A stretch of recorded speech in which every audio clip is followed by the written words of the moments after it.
Hola amigos, ¿cómo están? Bienvenidos una vez más. Video número 68 para una Victorinox de 58 milímetros, el modelo Rally, ¿sí?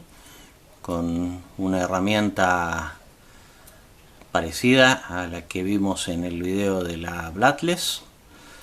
¿Sí? Este modelo de 58 milímetros tiene 9 usos, los cuales vamos a pasar a ver. Por un lado, la hoja de navaja.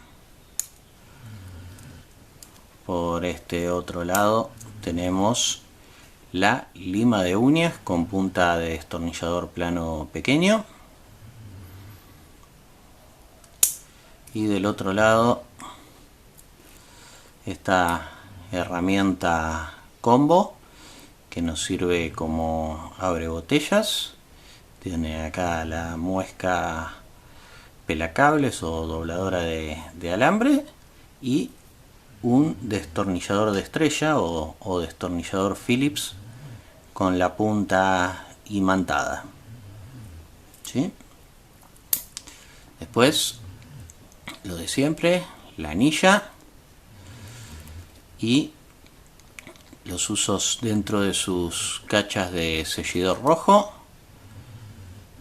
la pincita y el palillo, ¿sí? Contarles que el modelo Rally apareció por primera vez en 1995. Tiene un peso de 22 gramos, apenas un gramo más que las Classic, que son las que más vemos en este tipo de medida. Tiene 9 milímetros medidos de esta forma y 19 milímetros en esta sección, ¿sí? Espero que les haya gustado este pequeño modelo de 58 milímetros para el llavero ideal.